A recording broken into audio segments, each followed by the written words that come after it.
Assalamualaikum warahmatullahi wabarakatuh. Selamat bergabung kembali dalam program Berbagi Tips Sehat Selama Ramadan bersama Pondok Pesantren Sumatera Tawalib Bukit Tinggi dengan saya, Dr. Aan. Baiklah, pada kesempatan kali ini kita akan membahas tentang bagaimana cara mengatasi dehidrasi selama bulan Ramadan. Perlu kita ketahui bahwasanya tubuh kita terdiri dari 50-80% cairan dan hal ini akan sangat dipengaruhi saat kita menjalani ibadah puasa, di mana selama 12-13 jam kita sama sekali tidak mengkonsumsi cairan, apalagi makanan juga yang biasanya juga berisi dengan cairan. Nah, dalam menghadapi hal tersebut tentunya kita harus memiliki tips agar kita tidak mengalami kekurangan cairan atau yang dinamakan dehidrasi. Dehidrasi ini bisa menyebabkan kita kelelahan, bahkan dalam keadaan berat akan menyebabkan kita pingsan, hilang kesadaran.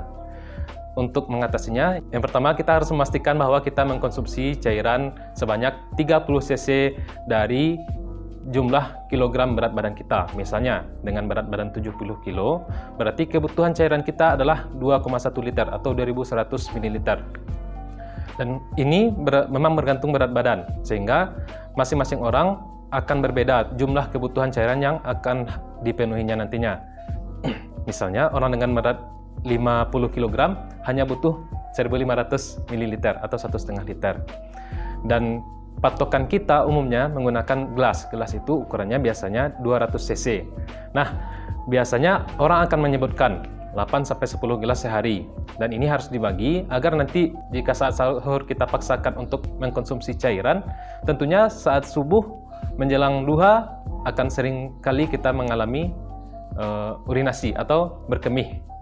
Dan ini harus dibagi agar nanti kebutuhan cairan itu efektif terserap tubuh kita, mulai dari berbuka hingga sahur kembali. Prinsipnya sangat mudah. Untuk yang pada tips pertama ini, kita bisa mengkonsumsi 1 gelas saat berbuka puasa, lalu melaksanakan salat maghrib, lalu melanjutkan makan malam. Untuk makan malam ini bisa kita habiskan 1-2 gelas saat santap malam setelah berbuka.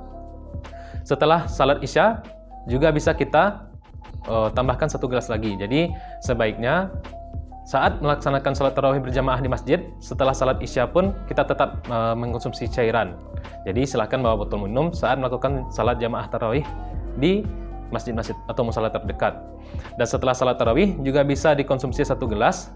Silakan lanjutkan aktivitas lainnya dan nanti 1 gelas sebelum tidur. Setelah tidur juga bisa ditambahkan 1 gelas lagi. Dan nanti setelah sahur bisa ditambahkan 1-2 gelas. Intinya bagaimana kita membagi porsi minum tadi secara berurutan dan tanpa dipaksakan atau dirapel di akhir santap sahur kita. Karena hal tersebut akan menyebabkan cairan tersebut akan keluar lagi saat setelah subuh nantinya.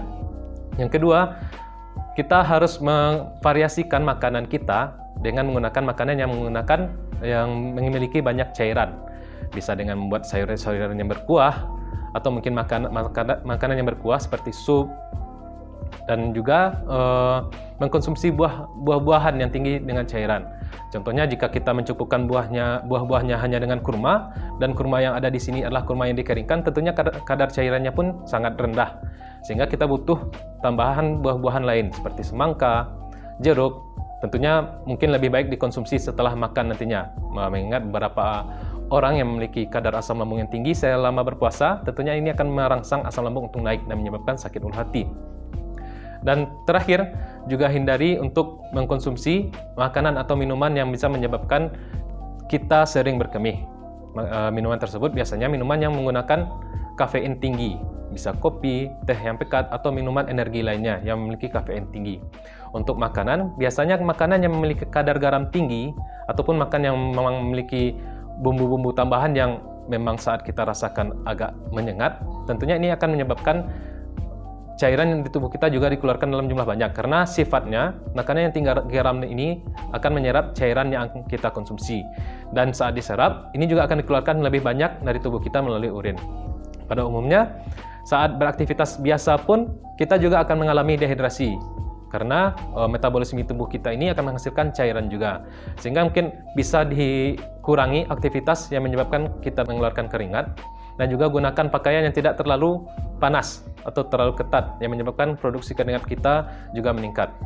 Dan terakhir, jika mengalami penyakit yang bisa menyebabkan dehidrasi seperti muntah atau diare atau demam tinggi, sebaiknya mungkin jika memang tidak memungkinkan untuk berpuasa, silakan batalkan puasanya karena kondisi dehidrasi ini sangat berbahaya, bisa menyebabkan kita kehilangan kesadaran dan organ-organ tubuh kita juga rusak karena organ tubuh kita sangat membutuhkan cairan untuk melakukan aktivitasnya. Sekian tips dari saya terkait dengan program berbagi tips sehat selama Ramadan pada kesempatan kali ini. Terlebih terkurang saya mohon maaf. Bila taufiq wal hidayah. Assalamualaikum warahmatullahi wabarakatuh.